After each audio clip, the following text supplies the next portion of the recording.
Hi welcome back to my YouTube channel. ಯಾವುದೇ ನನ್ನ YouTube channel ನೋಡ್ತಾ ಇದ್ದೀರಾ ಪ್ಲೀಸ್ ಸಬ್ಸ್ಕ್ರೈಬ್ ಮಾಡಿ, ಲೈಕ್ ಮಾಡಿ, ಶೇರ್ ಮಾಡಿ, ಕಮೆಂಟ್ ಮಾಡಿ.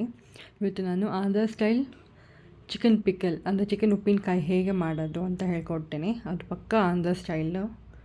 ಸೊ ನೋಡುವ, ಇದು ಅನ್ನಕ್ಕೆ ಚೆನ್ನಾಗಿರುತ್ತೆ ಅಥವಾ ಗಂಜಿಗೂ ಚೆನ್ನಾಗಿರುತ್ತೆ. ಸೊ ಬನ್ನಿ ನೋಡುವ ಹೇಗೆ ಮಾಡೋದು ಅಂತ.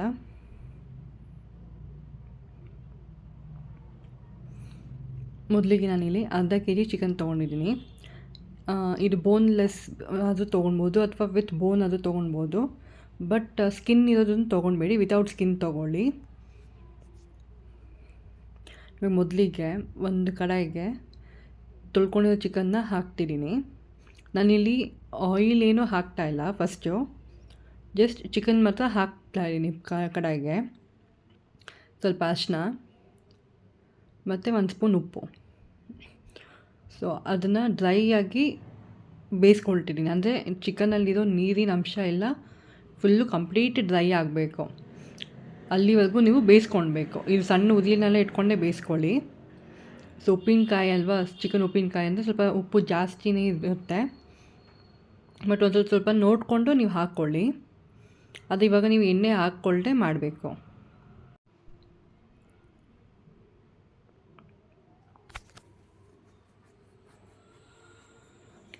ಫುಲ್ಲು ನೀರು ಅಂಶ ಹೋಗಬೇಕು.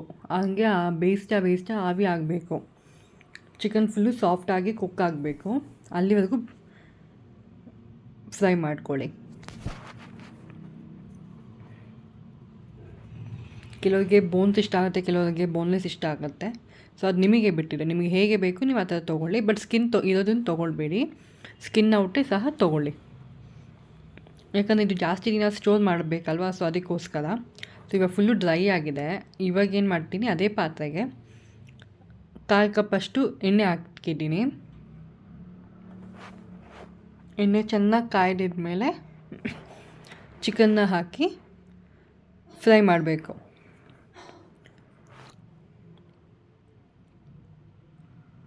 ಸ್ವಲ್ಪ ಗೋಲ್ಡನ್ ಬ್ರೌನ್ ಆಗೋಷ್ಟು ಫ್ರೈ ಮಾಡಬೇಕು.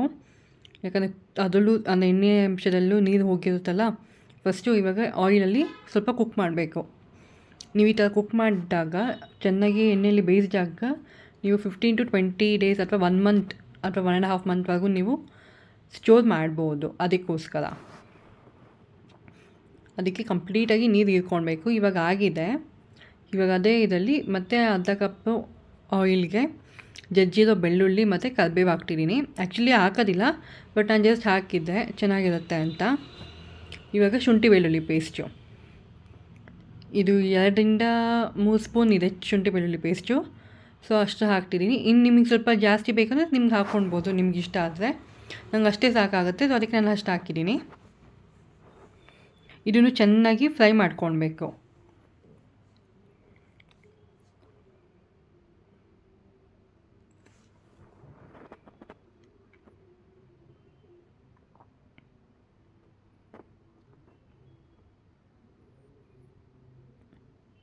ಸಣ್ಣ ಉರಿಯಲ್ಲೇ ಮಾಡಿ, ಉರಿ ಜಾಸ್ತಿ ಇಟ್ಕೊಳಕ್ಕೆ ಹೋಗಬೇಡಿ, ಇಲ್ಲಾಂದರೆ ಅದೆಲ್ಲ ಸೀದೋಗ್ಬಿಡುತ್ತೆ. ಬರೀ ನಾವು ಆಯಿಲಲ್ಲೇ ಹಾಕ್ತಿದ್ದೀವಲ್ಲ, ಸೊ ಸೀದೋಗ್ಬಿಡುತ್ತೆ. ಸೊ ಸಣ್ಣ ಉರಿಯಲ್ಲೇ ಇಟ್ಕೊಳ್ಳಿ. ಒಂದು 5 ನಿಮಿಷ ಚೆನ್ನಾಗಿ ಫ್ರೈ ಮಾಡ್ಕೊಳ್ಬೇಕು, ಹುರ್ಕೊಂಬಿಡ್ಬೇಕು ಹಸಿ ವಾಸನೆ ಹೋಗೋಂಗೆ. ಇವಾಗ ಚಿಕನ್ ಫ್ರೈ ಮಾಡ್ಕೊಂಡಿದ್ವಲ್ಲ, ಆ ಚಿಕನ್ನ ಹಾಕ್ತಾಯಿದ್ದೀನಿ.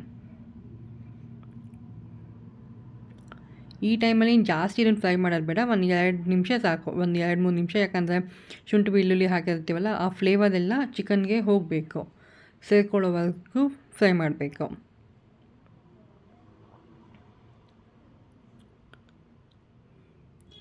ಸೊ ಇವಾಗ ನಾನಿಲ್ಲಿ ಅಚ್ಕಾರದ ಪುಡಿ ತೊಗೊಂಡಿದ್ದೀನಿ, 3-4 ಸ್ಪೂನು. ನಿಮಗೆ ಖಾರ ಜಾಸ್ತಿ ಬೇಕಂದರೆ ನೀವು ಎಕ್ಸ್ಟ್ರಾ ನೀವು ಹಾಕ್ಕೊಳ್ಬೋದು. ಹೀಗೆ ಅಂತ ಇಲ್ಲ, ನಿಮಗೆ ರುಚಿಗೆ ತಕ್ಕಷ್ಟು ನೀವು ಹಾಕ್ಕೊಳ್ಬೋದು.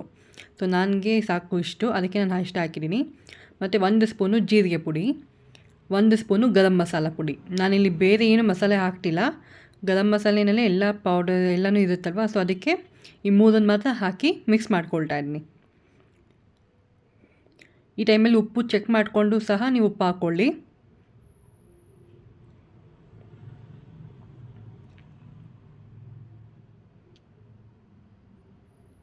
ಇವಾಗ ಚೆನ್ನಾಗಿ ಮಿಕ್ಸ್ ಮಾಡ್ಕೊಬೇಕು. ಉಪ್ಪು ಖಾರ ಹಾಕಿದ್ಮೇಲೆ ಒಂದು 5 ನಿಮಿಷ ಸಿಮ್ಮಲ್ಲಿ ಇಡಬೇಕು. ಸಿಮ್ಮಲ್ಲಿ ಇಟ್ಟೆ ಫ್ರೈ ಮಾಡಬೇಕು.